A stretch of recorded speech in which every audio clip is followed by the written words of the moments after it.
It's the early 19th century. In India's northeastern states, more than 400 women a year are burned alive on the funeral pyres of their dead husbands. This Hindu ritual is known as sati, and for years it's been tolerated by the country's British rulers. But no longer. In 1829, the British decide it has to stop. When some Hindus protest to a British general, he says to them, "You say it is your custom to burn widows. Very well. We also have a custom that when a man burns a woman alive, we tie a rope around his neck and hang him. You follow your custom, and then we shall follow ours."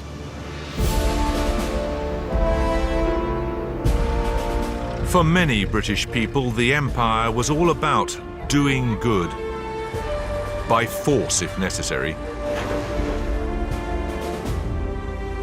Some believed they had a duty to bring light into the world. Others that they had a right to rule it. We really did know best. Both beliefs fundamentally changed the nature of the modern world, and they changed our sense of Britain's place in it.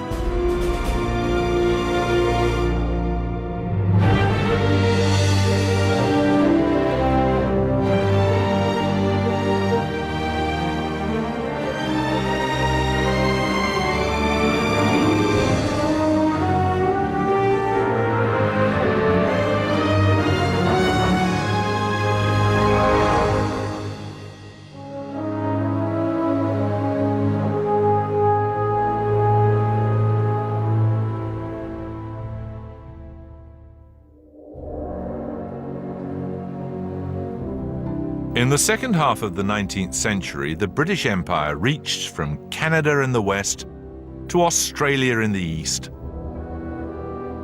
The last phase of expansion was about to begin, and many of these empire builders believed their work was ordained by God.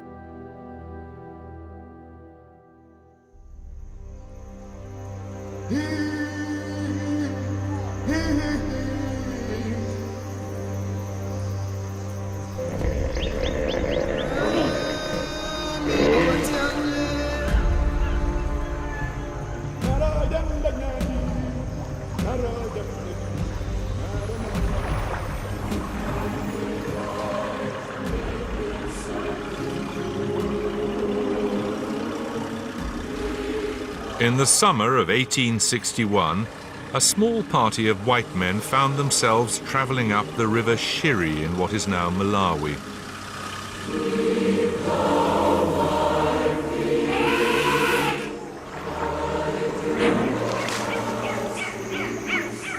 To Europeans at that time, Africa was simply the Dark Continent, a place of ignorance and superstition. They had come here to change that. The men sang hymns as they travelled. "Lead, Kindly Light" was a particular favourite. Their leader was already a legend in Britain, a man who had come to embody the Victorian purpose in Africa. His name was David Livingstone, a dour, fanatically determined lowland Scot. He was the first white man to have crossed the continent of Africa. He'd come here as a missionary to save African souls for Christ, but what he found appalled him. Britain had abolished slavery in the empire decades before. But Livingstone found Africans still being captured and sold to Arab and Portuguese slavers all over East Africa.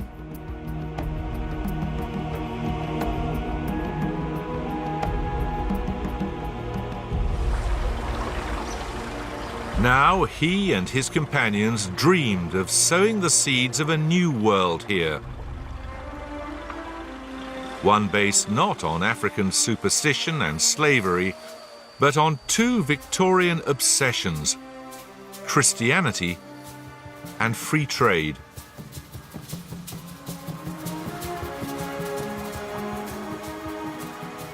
This river would become God's highway into the heart of Africa.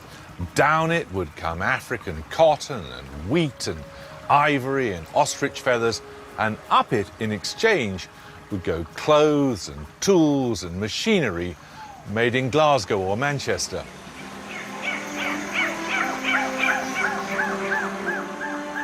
Livingstone had a slogan for it: Christianity and commerce.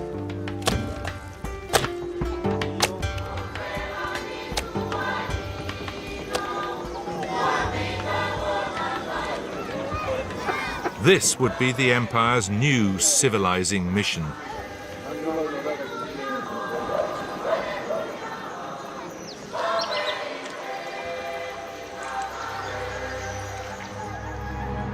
Bible in hand, he was going to unlock the Dark Continent.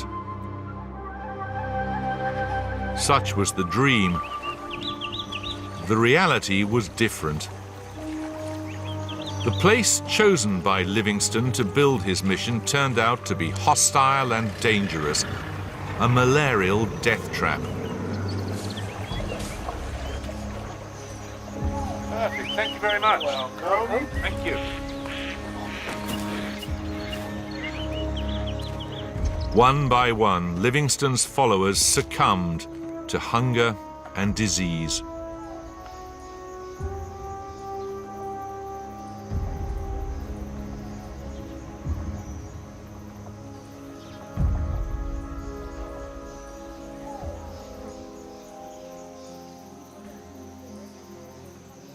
And this is all that remains. It's the grave of one of the missionaries, Henry de Wint Burrup. His name's even misspelt on his tombstone, poor chap. He died of exhaustion and diarrhea in February 1862. An eyewitness said that he had shrunk to half his normal size and had turned a horrible shade of yellow. One of his last acts had been to write a letter to the rowing clubs of Oxford and Cambridge, asking them to raise money to buy a steamer to go up the Shirry River to stop slavery.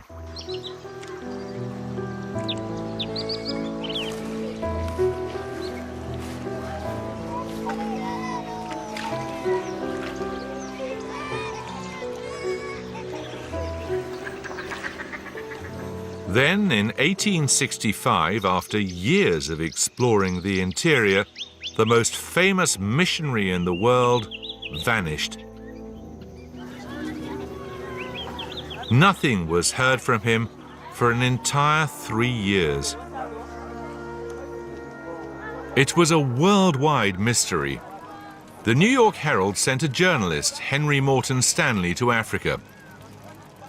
Find Livingstone were his orders, by any means necessary.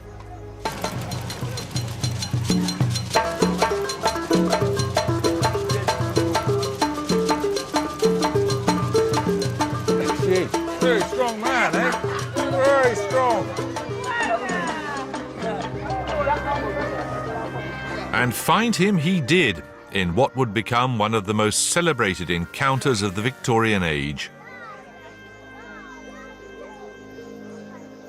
Stanley was a chancer, so we must take his account of the meeting with a pinch of salt, but here's what he says happened.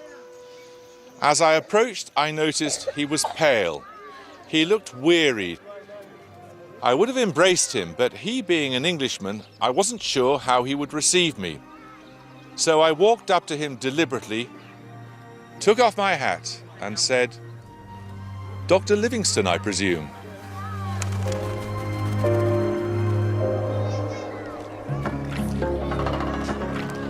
But Livingstone was still in the grip of a passion to explore.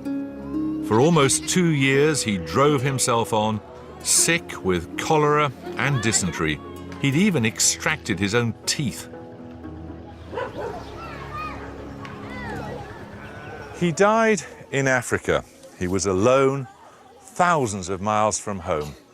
They found him in his hut, kneeling, it was said, in prayer.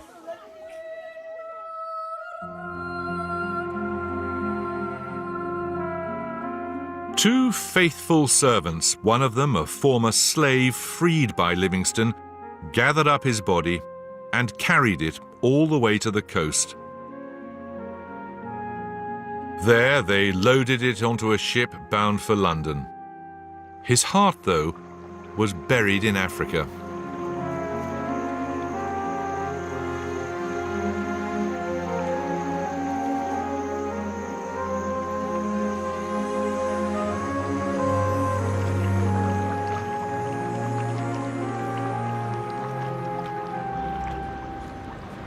On the 18th of February 1874, a great outpouring of grief gripped London.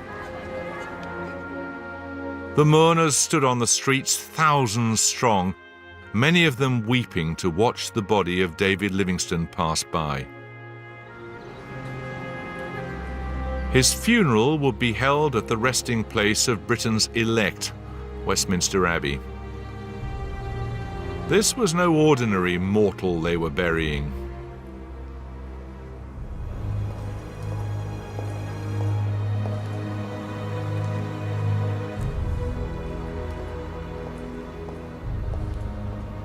David Livingstone had become more than an explorer, more than a missionary. He had become a myth.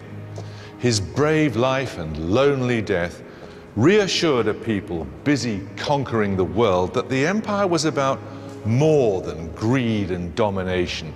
It was about sacrifice and justice and doing good.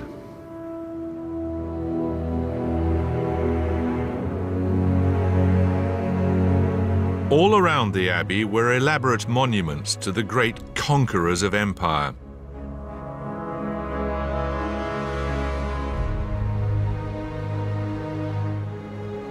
Livingstone's memorial was a more modest affair. Brought by faithful hands over land and sea, here rests David Livingstone, missionary, traveller, philanthropist. For 30 years his life was spent in an unwearied effort to evangelize the native races, to explore the undiscovered secrets, to abolish the desolating slave trade of Central Africa. It's a simple slab of stone, but it lies right at the heart of Westminster Abbey because to many British people, what David Livingstone was trying to do lay at the heart of the British Empire.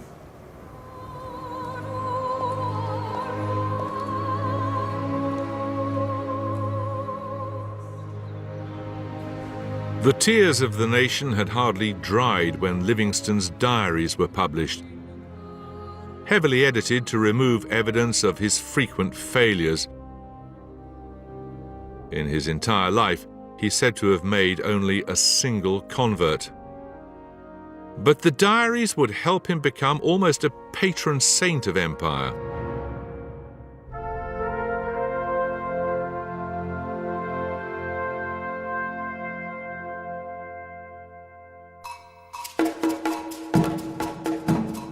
Where Livingstone blazed a trail, other missionaries followed, though in slightly more comfort.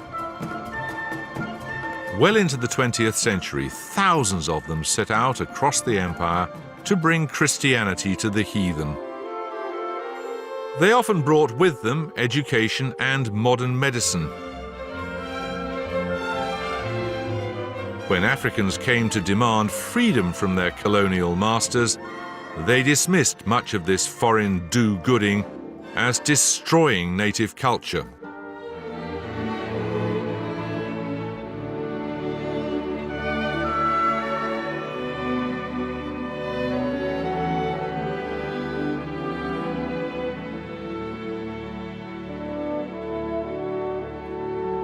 Yet more than 100 years after Livingstone, much of the missionary legacy is alive and well.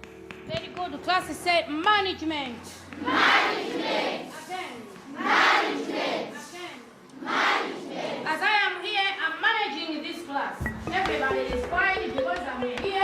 I am managing the class. Today, the work started by Church of Scotland missionaries has, as all over Africa, become a local African activity.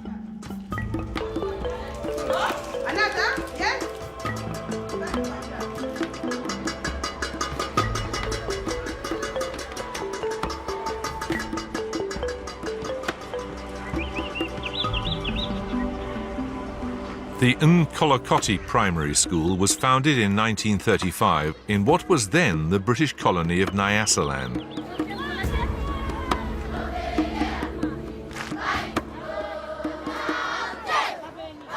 The school now has almost 8,000 pupils. Some walk for hours to get here. Such is the demand, they have to be taught in shifts.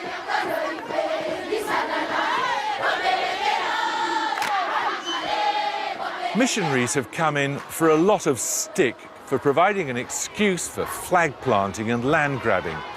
But the fact of the matter is that without missionaries, this school wouldn't exist. And so 8,000 children would get no education, and come to that, no breakfast either.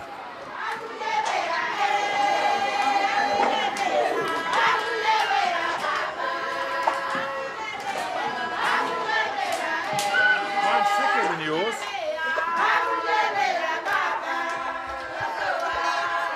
Today, the school is funded by the Malawi government, although the porridge comes courtesy of a Scottish charity.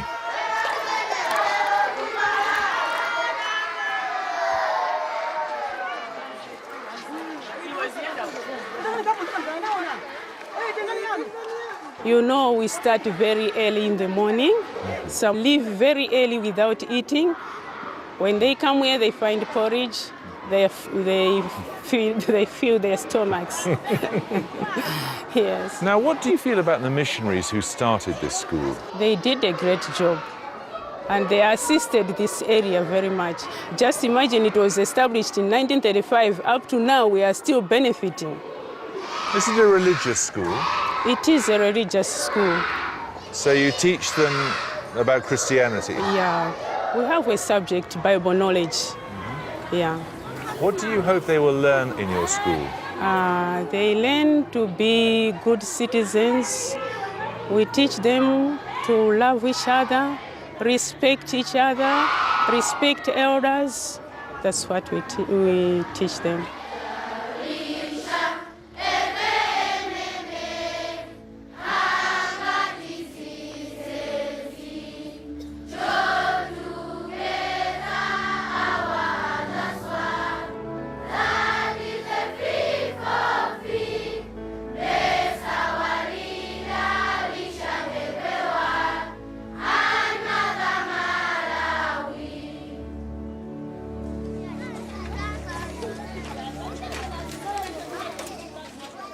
David Livingstone's vision of Christianity and commerce was in a sense fulfilled.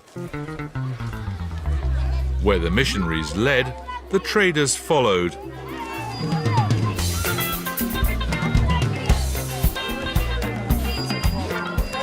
They came to grow coffee or tobacco or cotton.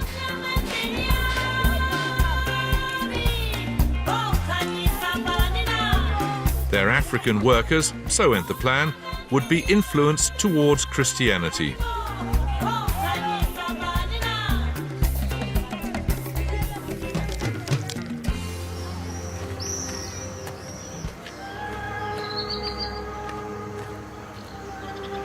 This was the headquarters of the African Lakes Company, set up in 1882 to trade in ivory and cotton.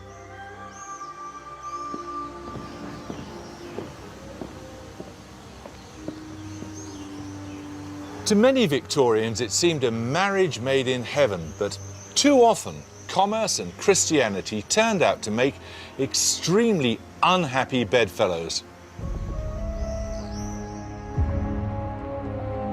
In 1893, a Scotsman came out to manage a huge cotton estate outside Blantyre in Malawi, named incidentally after David Livingstone's birthplace. The manager, William Jarvis Livingstone, was a distant relative of the missionary. But this Livingstone had rather different ambitions. He was here to make money. Like other settlers, William Jarvis Livingstone ran a harsh regime on the plantation. Floggings were said to be common. Resentment ran high.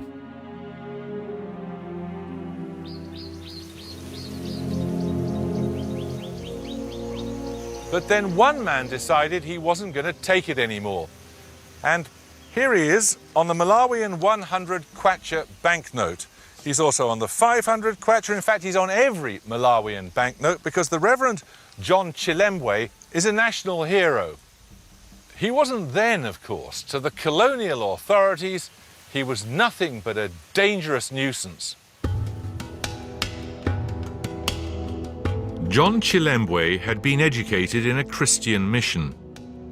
He'd even been ordained a Baptist minister, and he liked to dress like a European gentleman. But John Chilembwe's upbringing had given him radical, even subversive ideas. The notion, for example, that all humanity was equal before God. His mission church next to Livingstone's estate became the centre for a movement which took as its motto, Africa for the Africans. On the afternoon of Friday, January the 22nd, 1915, John Chilembwe announced, "The time has come at last to fight back against our oppressors. You go out to fight as African patriots for the whole black race. Freedom is the cry of Africa. Our blood will mean something at last."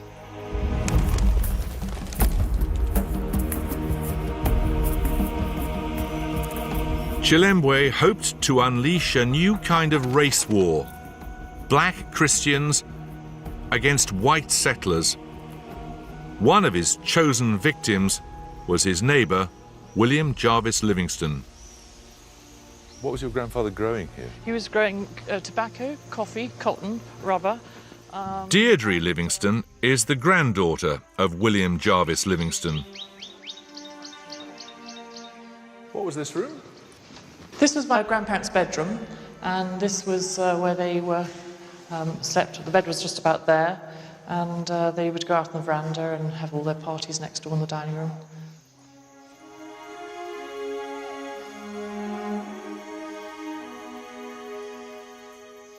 Tell me what happened that night. The 23rd of January 1915, that was the night when Chilembwe's men decided to rise up against the white men. And my father was a tiny little baby, 6 months old, being bounced on the bed. And my grandmother was actually in the bath having her evening bath. It was about 9 o'clock. So it was a completely normal family scene, at night. And then suddenly armed men with spears, the natives came in and rushed into this room.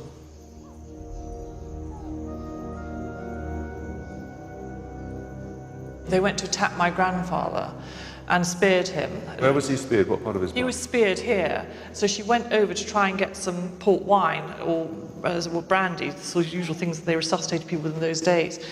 And then suddenly the other natives came in, and a whole bunch of them literally came in, and they cut off his head in front of her. They cut his head off? They cut his head off. What was absolutely desperate was my father, at 6 months old, was obviously just lying on the bed. And then I had my Aunt Nyassa, who was 5 years old, and she would have seen the whole scene because she was actually sprayed with the blood from the severed head of my grandfather. It was an absolutely desperate scene.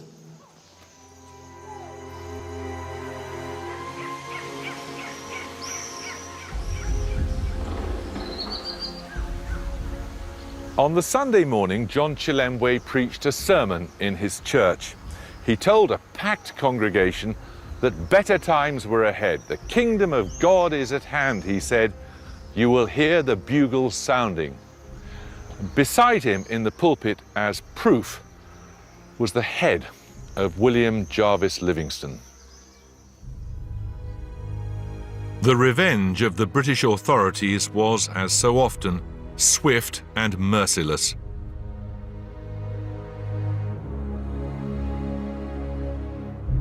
Chilembwe's church was dynamited.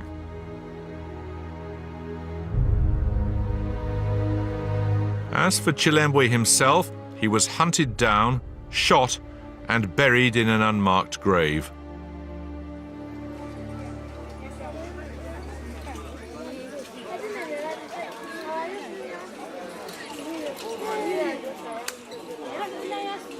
Today, his hometown is a shrine to the struggle against the British.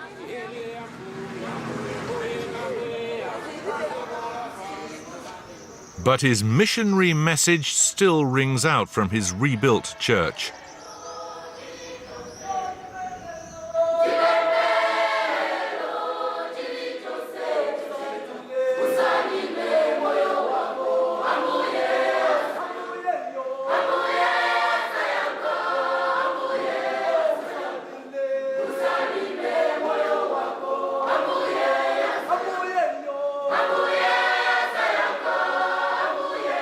Like many Malawians, the congregation of the church he founded looked on John Chilembwe as a hero. John Chilembwe wanted to establish a church with African origin, but yet with a Western education. But to kill someone, to cut their head off, this is not the sort of behavior you expect from a religious minister, is it? It is a terrible thing. But when you look at the killing side, we also look at the other side. What did it do for him to kill? Because there's a cause to everything. You can kill too. When you reach at a certain stage, say, I want to take your family, I want to kill your family, you can kill too. So we don't know what happened. It's just a mystery. And you admire him? Yes, we do admire him in Malawi, but we admire him because of his teaching when he established the church, because he wanted people to be self-sustaining, work hard. He brought that idea.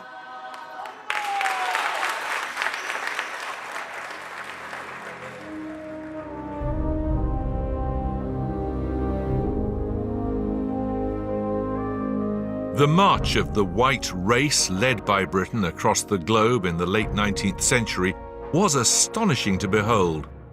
So astonishing that people began to search for explanations.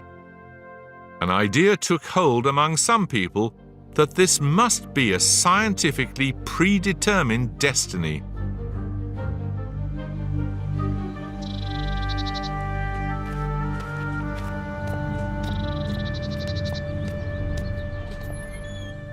In 1863, the members of the Anthropological Society of London gathered to hear what was billed as a scientific lecture.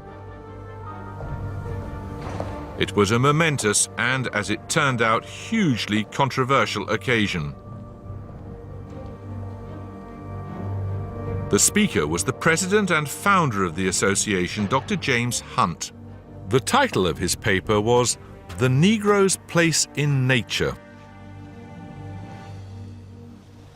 I propose to discuss the physical and mental characteristics of the Negro, with a view to determining not only his position in nature, but also the station he should occupy. I shall also dwell on the analogies between the Negro and the anthropoid apes. What followed was over an hour of racist nonsense dressed up in the pseudo-technological language of scientific observation. The skull is very hard and unusually thick, enabling Negroes to fight or carry heavy weights on their heads with pleasure. There were hisses and boos from the audience. Some considered he was justifying slavery, which the British were proud of having abolished. But his ideas struck a chord among more fanatical empire builders. Because the empire had been such a huge success story, they began to talk about how they had, and this phrase was pretty widely used, a genius for empire. But what was this genius? It got muddled up with Charles Darwin's ideas about evolution. The champions of empire argued that the British had evolved naturally to rule over others, so that they were now, in fact, a superior race.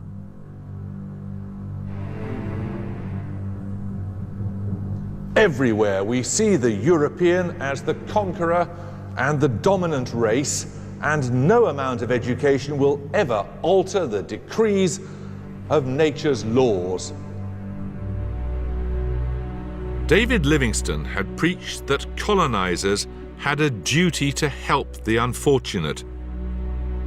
But what was the difference between unfortunate and inferior?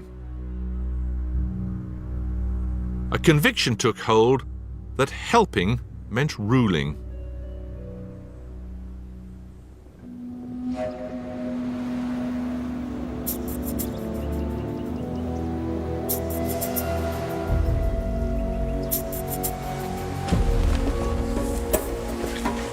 One man who felt this new aggressive sense of mission more keenly than any other came to southern Africa in 1871.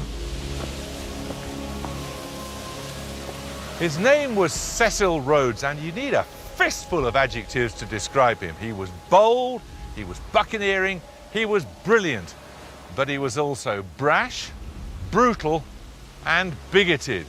He added great tracts of Africa to the empire, on the principle that, as he put it, we are the first race in the world, and the more of the world we inhabit, the better it is for the human race. The empire was built or stolen from others by mavericks, and Rhodes was the maverick's maverick. He did as he pleased and only told the politicians in London afterwards. He made war, he created colonies off his own bat. Rhodes called the English God's chosen instrument in carrying out the divine idea. It could almost have been David Livingstone talking.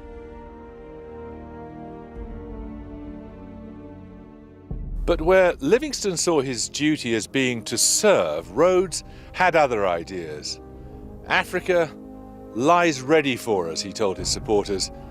It is our duty to take it.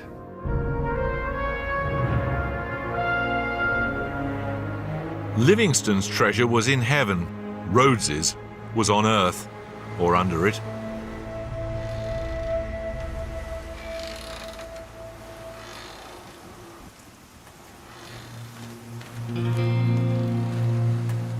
He made his fortune in a diamond town.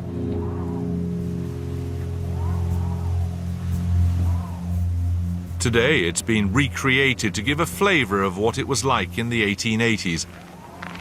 A place of high hopes and low living, where desperate men came to get rich or die trying. Then it was known simply as New Rush.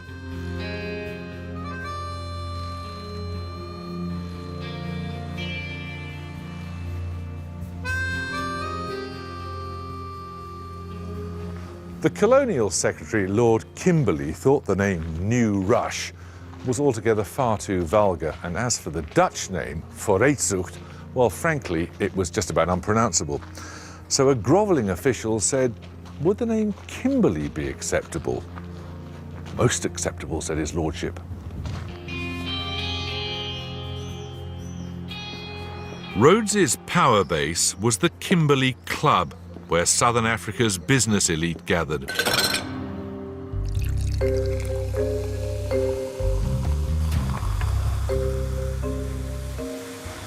They said you could find the 5 richest men in Africa at this bar. But Rhodes was actually less interested in money than he was in power, and specifically in realizing what he called my idea.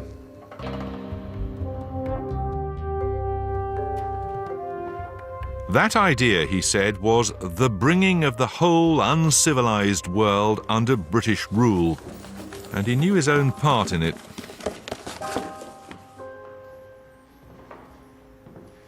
Rhodes sketched out his dream on this very map. It is of British territory running right down the spine of Africa. In pencil, he drew the proposed course of a railway line that began at the Cape at the tip of southern Africa, up through South Africa, through what is now Zambia, on into Uganda, into Sudan, and then to Cairo on the Mediterranean. He believed that this would create a territory fit for white men that will be bigger and more populous than the United States.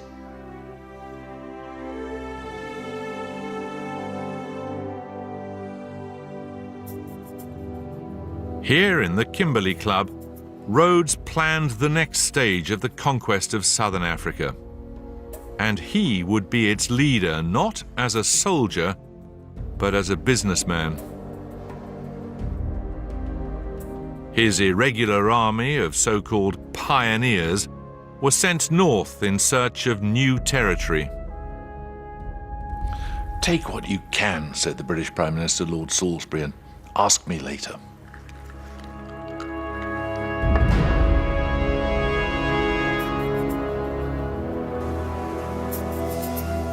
Rhodes's aim was, as he put it, to set up mining companies, cultivate the land, and preserve peace and order. In other words, to invade. Through a combination of treaties which later turned out to mean not quite what they seemed to mean at the time, bribery and liberal use of the machine gun, they carved out a huge swathe of Africa, now known as Zimbabwe, but then named Rhodesia after their leader.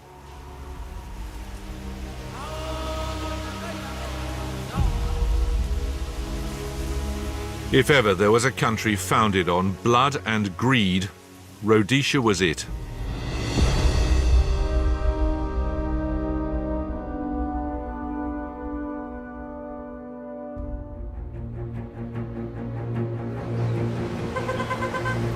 Rhodes would become Prime Minister of the Cape Colony, later South Africa, the nation that gave the world apartheid.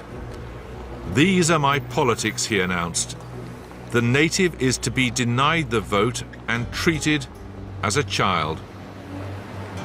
This was what Rhodes's great dream, the duty of the white race to civilize the earth, came down to.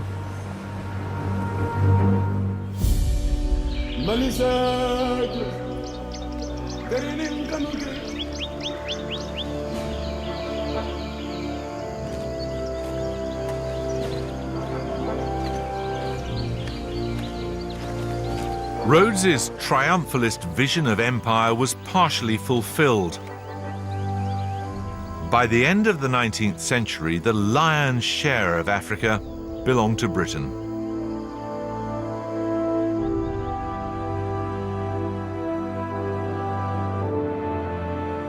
But the business of actually running the world's untidiest empire was a rather more humdrum affair.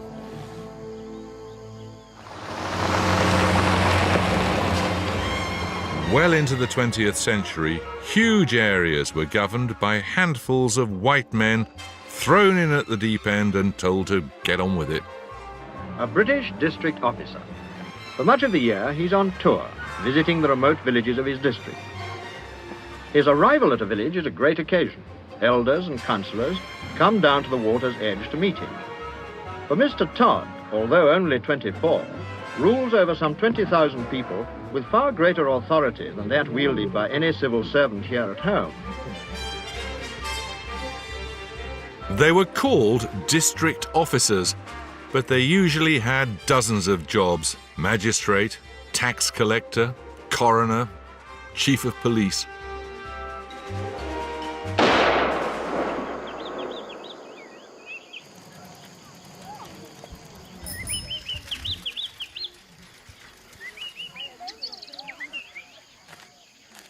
In the 1930s, the population of British Africa was reckoned at about 43 million. It was administered by a mere 1,200 officials. One of those officials, looking around and seeing how one young man with perhaps 6 native soldiers might be in charge of 100,000 people, remarked, "Britain's entire position rests upon bluff."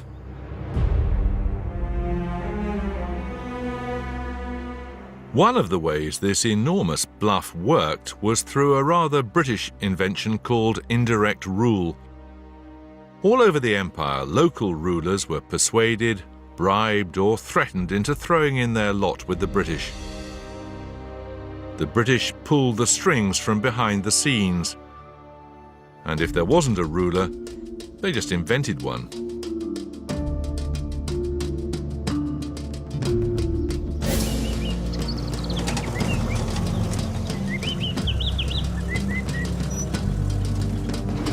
District officers in Africa were therefore supposedly ruling alongside the local chief. It could be a lonely job, but then you weren't supposed to hang around at home very much. You had to be out and about in the hills and farms and villages, sorting out trouble with a handful of locally recruited police officers.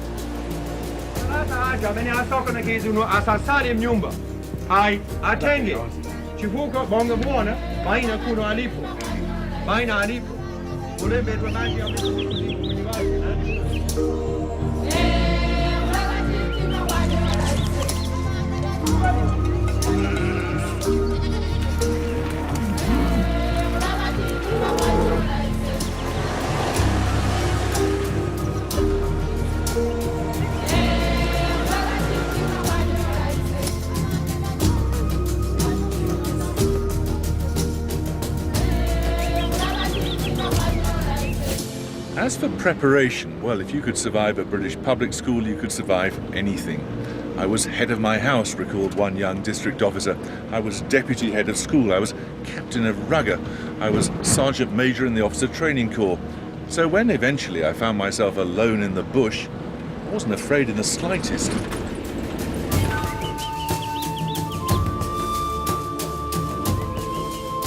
Quite often it worked pretty well. One European writer travelling through British Africa was certainly impressed. Never since the days of ancient Greece, he said, has the world been ruled by such sweet, just, boyish masters.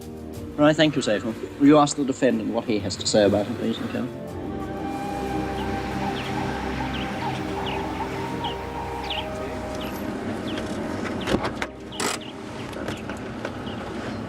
One of them still lives just outside Nairobi in Kenya, though inevitably no longer quite so boyish. Jeremy. How do you do? Very good to see you. Thank you for having us. More than welcome. Thank you. When you look at it, there were such small numbers of people making the empire work. How do they get away with it? I think it's fair to say they trusted us. And we trusted them. It was mutual. Mutual respect, mutual trust. And they did what was required of them. We did what was required of the government. You say you would do what was required of you and they would do what was required of them. But what right did you have to require them to do anything?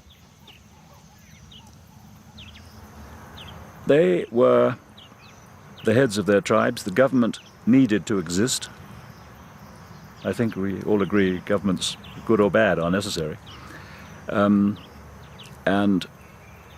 they found it probably as satisfying as we did. Did you ever wonder what you were doing? What am I doing here? Well, our basic raison d'etre, if you like, was to maintain law and order. But of course, in the face of lots of armed, well-armed and large gangs, it wasn't so easy. Did you ever question what the empire was for? No, it was there and one accepted it.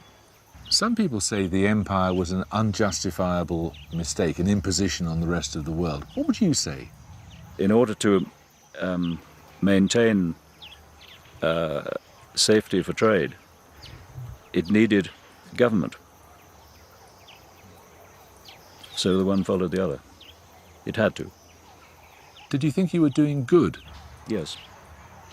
There was a great deal of satisfaction in getting advancement, schooling and public health centers. They may not have liked us. I still, to this day, when I go down to Kilifi, where I have a little house on the beach, they'll sometimes see me in the town and greet me very warmly. So it can't all have been bad.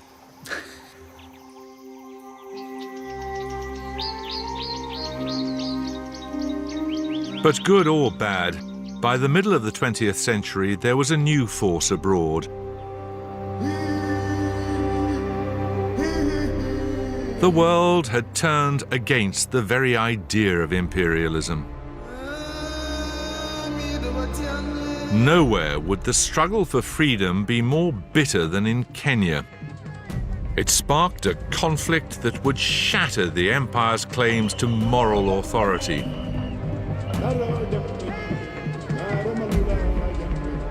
White settlers in Kenya had done well for themselves farming the fertile highlands. They developed the country. They felt they had a claim to it. Many native Kenyans, especially those Kikuyu who'd been displaced, felt otherwise.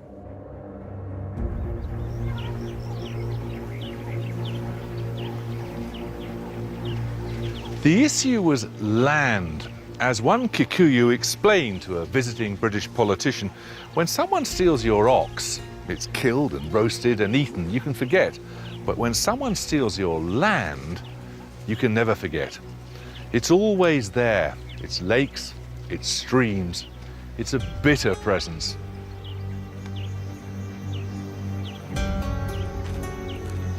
The division of the spoils in Kenya was not exactly equal.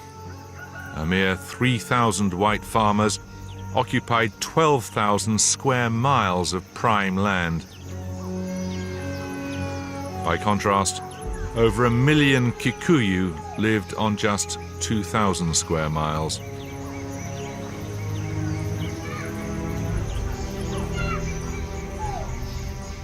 But the settlers were tough characters, and they were in no mood to compromise. Are you afraid of what might happen to the settlers' position if the Africans move more towards self-government? No, I don't think so. We've always stood on our feet before. I think we can do it again. Do you think your property is likely to go? Do you think you'll be in a difficult position? Not without being fought for. Would you fight? Definitely. If I've done it all my life.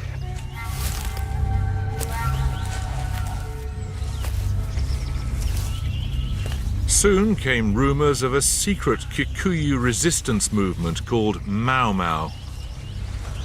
Their goal was freedom from British rule, and they were prepared to use terror to achieve it.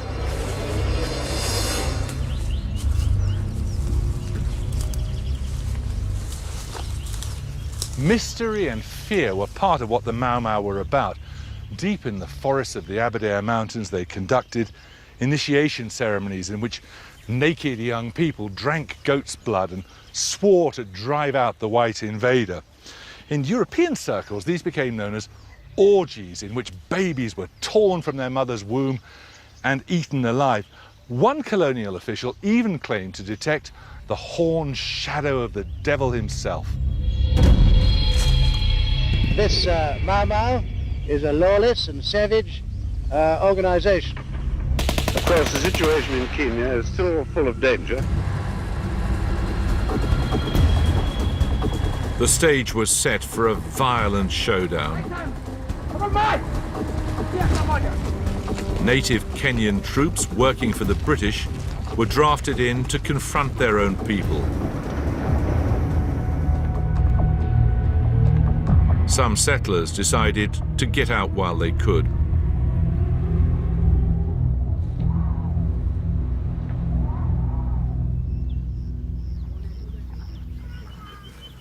But while the whites felt under threat, the people who really suffered were other Kikuyu, those who chose to stay loyal to the British. On the night of March the 26th, 1953, the area of Lari, here on the edge of the Great Rift Valley, was attacked by the Mau Mau. The people here were largely loyal to the colonial government. It was the middle of the night, so most of the villagers were asleep. The Mau Mau came to their huts, blocked the entrances, set fire to them, and then went to work with axes and machetes. These pictures arrive from Kenya. They show the charred remains of the village of Lari, only 30 miles from Nairobi, where over 120 loyal Kikuyu were massacred by Mau Mau terrorists. Men, women and children perished in a night of savagery almost beyond description. An entire village was turned into a smouldering funeral pyre.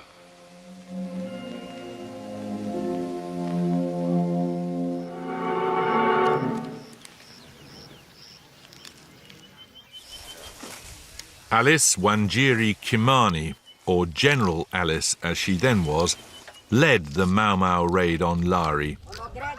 She's now aged 81 and still lives and farms near the village. Hoodie, Good morning, Tom. you're Alice. Hello. Hello. Oh, That's me. God, that's a heck of a handshake. Careful. Thank you.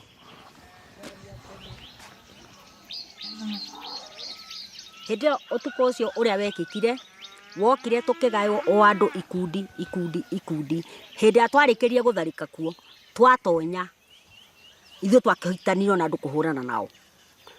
Did you kill anybody? Thĩinĩ wa mbara ĩyo nĩ ũkĩũĩ andũ ndingĩkora atĩ kana ndĩhe mũndũ mũndoragire no he mũndũ ndahutirie tondũ hatiakĩrĩ thayũ nĩ kũhũrana. Ĩĩ nĩ ndahũrire rithathi 12 ndĩcitonyereirie posti. Nĩ ndarathirwo haha ngĩrathwo haha kũgũrũ rithathi ĩkĩhĩtũkĩra ũguo ĩngĩ ĩkĩhĩtũkĩra haha ũguo ĩgĩthiĩ ĩno ĩkĩhĩtũkira haha ĩgĩthiĩ ũguo ĩkĩragũtonya ĩgĩtema ũguo. Was there no other way to get your freedom other than killing? Gũtirĩ njĩra ĩngĩ tũngĩagĩire tondũ tũtangĩahũranire na tuonanie twĩna bata na kwaga gwathwo hatirĩ ũndũ ũngĩ tũngĩekire na nĩkĩo gĩatũmire tũnyue muma. What do you think about the British now? Ũmũthĩ ũyũ njugaga tũrĩ anyina ũmwe githĩ rĩu tũtirageithania nawe na wĩ mũthũngũ na hĩndĩ ĩyo tũtingĩageithanirie tũtingĩagũranĩire na home guard na rĩu nĩ tũgũranĩire rĩu tũrĩ anyina ũmwe. What do you think about the time that the British were here in Kenya as the colonial government? Tiga nĩ gũtũtunya mĩgũnda matũtunyire na gũtwatha na ũmakoroni nĩ gwakũrĩte kwĩ rĩu tondũ rĩu ithuĩ tũrahũrana tũtiĩkĩra tũrahũranĩra. Would the country have been better if they hadn't been here? Ndũ hĩndĩ ĩyo tũtiathomaga ta niĩ ndirĩ mũthomu na thikũ ici ona kana kaigana ũguo gakairĩtu ge thukuru. Talk about a mixed verdict. But imperialism's time had passed.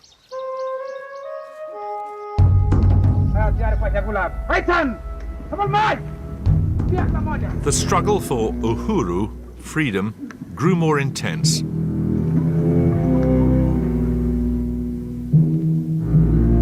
The authorities rounded up Mau Mau suspects thousands at a time, herding them into vast internment camps. Nearly 500 suspects were detained for questioning. Over 100 of them were identified by survivors as having taken part in the massacre. Will you ask her, Inspector, why she pointed this man out? He's the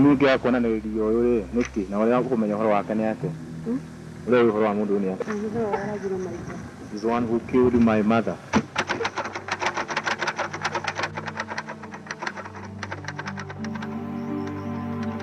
Imprisonment, torture, massacres. Somehow this temperate paradise had become a sort of hell.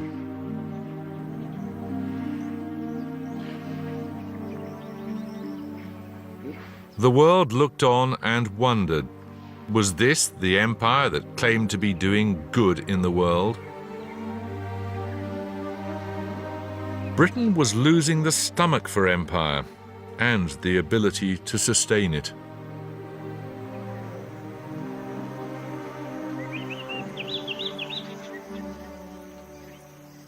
Much to the disgust of many farmers in the White Highlands, Kenyan nationalist leaders were summoned to London for negotiations.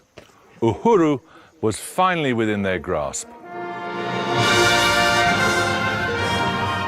At the Uhuru Stadium, the Articles of Independence were handed by the Duke to the country's Prime Minister.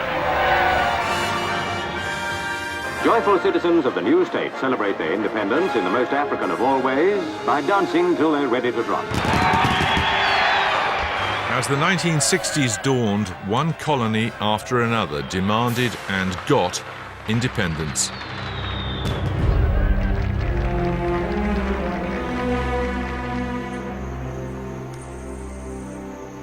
The sun had most definitely set on the empire.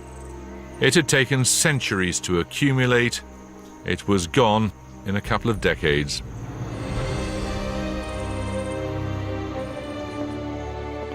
The empire brought blood and tears and dispossession to millions of people, but it also brought roads and railways and education.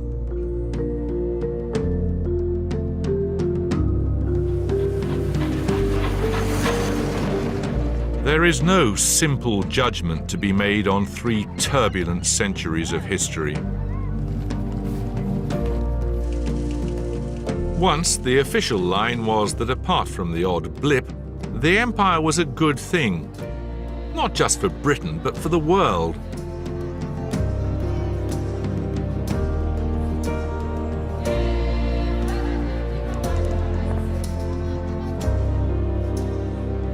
But the British grew ashamed of the empire and tried to wipe it from the national memory. The empire was certainly cruel, unjust, and unjustifiable if you were a slave on a plantation in the 18th century. But it was benign and humane if you were rescued from a slave ship by the Royal Navy in the 19th century.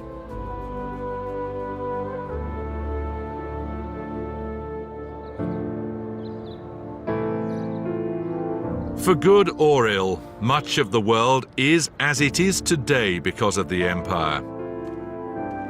From the way it looks,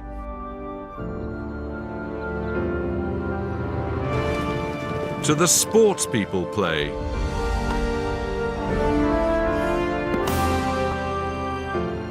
from the religion they practice, to the language they speak.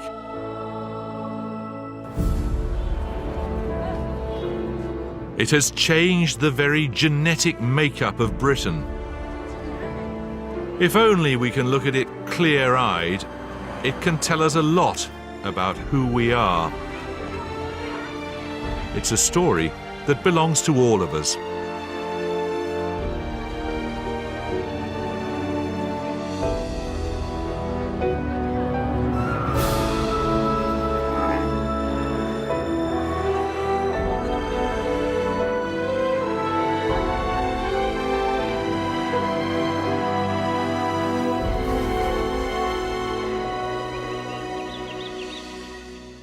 We've been through pride, we've been through shame. Mostly nowadays we seem to be in denial. But if we really want to understand who we are, it's time we stop pretending the empire was nothing to do with us.